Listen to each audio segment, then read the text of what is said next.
तो hello guys, आज हम देखने वाले हैं कि रेस्पिरेटरी वॉल्यूम्स क्या होता है और हमारे लंग्स की कितनी कैपेसिटी होती है और क्या होता है। तो आज हम इस वीडियो में कवर करने वाले हैं कि टाइडल वॉल्यूम क्या होता है, इंस्पिरेटरी रिजर्व वॉल्यूम क्या होता है। और ये बहुत इंपॉर्टेंट है नीट के अकॉर्डिंग, क्योंकि इससे क्वेश्चन आते हैं और बहुत बार पूछा गया है ये। तो चलिए हम इसको पढ़ते हैं कि ये एक्चुअल में होता क्या है। तो सबसे पहले हम देखते हैं कि ये टाइडल वॉल्यूम क्या होता है। तो टाइडल वॉल्यूम कुछ नहीं, बस जब हम सांस लेते हैं या छोड़ते हैं, कब? नॉर्मल ब्रीदिंग, जब हम नॉर्मली ऐसे बैठे हैं और सांस ले रहे हैं या छोड़ रहे हैं, तो जितना भी हम सांस ले रहे हैं या छोड़ रहे हैं उसको हम क्या बोल देते हैं? Tidal volume. और उसकी वैल्यू क्या हो जाती है? 500 ml। ठीक है। तो अब ये है कि 1 मिनट में कितनी बार होगा। तो हमें पता है कि 1 मिनट में हम कितनी बार सांस लेते हैं छोड़ते हैं? 12 to 16 टाइम्स। तो उसके अकॉर्डिंग अगर हम देखें तो 500 ml हम एक बार में लेते हैं या छोड़ते हैं, तो कितना हो जाएगा? 6000 to 8000 ml पर मिनट। ठीक है। अब हम देखते हैं कि इंस्पिरेटरी रिजर्व वॉल्यूम क्या होता है। ये क्या होता है कि जब हम फोर्सफुल ब्रीदिंग करते हैं, मतलब कि हम सांस ले रहे हैं, जैसे योगा जब करते हैं तो हम क्या करते हैं? हम बहुत ज़ोर से सांस लेते हैं और एक लिमिट तक लेते हैं जब तक कि हम ले पा रहे हैं। ठीक है। तो वो जो एक्स्ट्रा जो हम एयर ले रहे हैं, नॉर्मल टाइडल वॉल्यूम तो हम ले ही रहे हैं, उसके बाद भी हम फोर्स लगाकर, मतलब प्रेशर देके हम पूरा ज़ोर से सांस खींच रहे हैं, तो वो जो वॉल्यूम जो एयर का होता है, जहाँ पे जाके एक टाइम के बाद जब हम जाके छोड़ देते हैं कि अब सांस नहीं ले सकते, अब छोड़ने की बारी है, तो वो जो वॉल्यूम होता है एक्स्ट्रा वॉल्यूम, उसको हम क्या बोल देते हैं? Inspiratory reserve volume. और उसकी वैल्यू कितनी होती है? 2500 ml to 3000 ml, जैसा कि आप देख रहे हैं। ठीक है। अब ये एक्सपिरेटरी रिजर्व वॉल्यूम, तो ठीक वैसा ही टाइडल वॉल्यूम हमने छोड़ दिया नॉर्मल, ठीक है, एक्सपायर किया 500 ml, उसके बाद हम फोर्स लगा के सांस छोड़ दें, ठीक है, उसको हम क्या बोल देते हैं? Expiratory reserve volume. और उसकी वैल्यू क्या होती है? 1000 ml to 1100 ml। ठीक है। अब हम देखते हैं रेसिड्यूअल वॉल्यूम क्या होता है।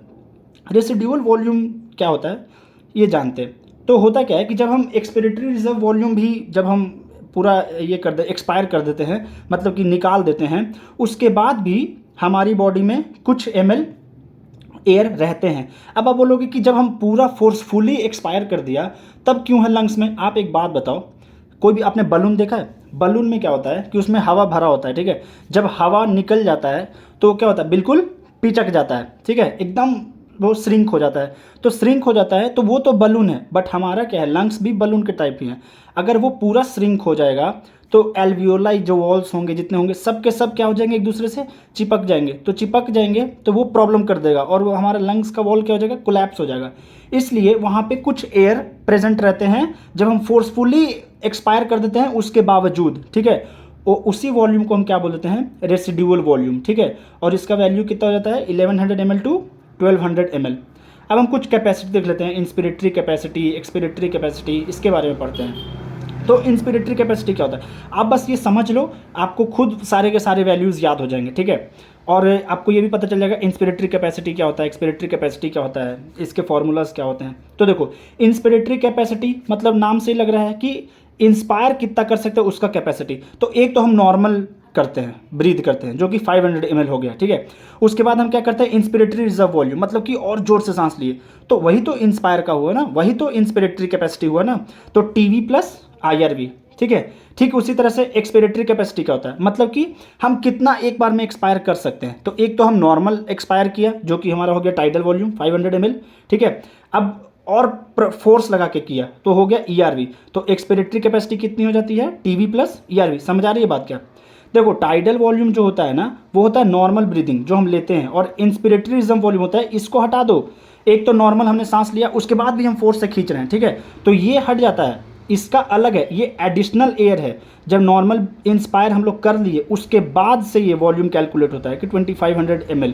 तो ये IRV प्लस टीवी क्या हो गया? Inspiratory capacity. और एक्सपिरेटरी कैपेसिटी क्या हो गया? TV plus ERV। इतनी बात समझ में आई? अब हम देखते हैं कि फंक्शनल रेसिड्यूअल कैपेसिटी क्या होता है। ठीक है। तो फंक्शनल रेसिड्यूअल कैपेसिटी होता है external reserve volume plus residual volume.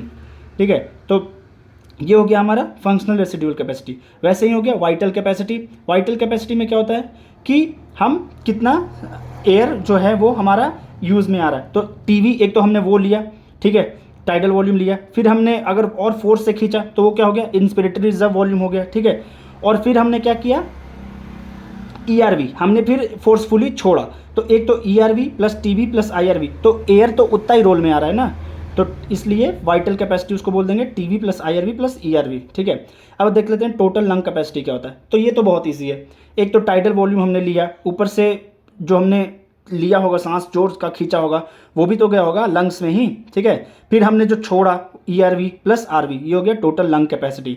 ठीक है, तो टोटल लंग कैपेसिटी हो जाएगा। अब आप ये तो मैथ्स है, ERV plus TB plus IRV होता है vital capacity, ERV plus TB plus IRV क्या हो गया, वाइटल कैपेसिटी। तो हम ऐसा भी बोल सकते हैं कि vital capacity plus residual volume equals to total lung capacity, वही तो इधर लिखा है वाइटल कैपेसिटी प्लस RV। तो इनके जो वैल्यूज़ हैं ना, वो आपको रटने होंगे। ठीक है, और वैल्यूज़ कभी कभी पूछ देते हैं, कुछ नहीं तो मल्टीपल चॉइस क्वेश्चंस में 1-2 दे देंगे कि IRV इतना होता है, ERV इतना होता है, या ERV इतना होता है, IRV इतना होता है, बताओ ट्रू और फॉल्स, ऐसा करके क्वेश्चंस आता है, पूछ सकते हैं। ठीक है, तो ये आपको थोड़ा रटना होगा, इसकी वैल्यू थोड़ी जाननी पड़ेगी कि हाँ क्या है कैसा है, और एक बार याद कर लोगे तो फिर ये परमानेंट याद हो जाता है। ठीक है, तो इतनी बात समझ में आ रही है। तो इस वीडियो के लिए इतना ही। अब हम नेक्स्ट वीडियो में स्टार्ट करेंगे एक्सचेंज ऑफ गैसेस, जो कि बहुत इंपॉर्टेंट है और वो रेस्पिरेटरी सिस्टम का जान है, तो उस पर ध्यान देंगे। तो मिलते हैं फिर नेक्स्ट वीडियो में। अगर ये वीडियो पसंद आई हो, सब कुछ समझ आया हो, तो वीडियो को लाइक कर दो, और अगर कोई डाउट है तो कमेंट में मुझसे पूछो। और ऐसे ही वीडियोज़ देखने के लिए और अपना बायो स्ट्रॉन्ग करने के लिए चैनल को सब्सक्राइब कर दो। धन्यवाद।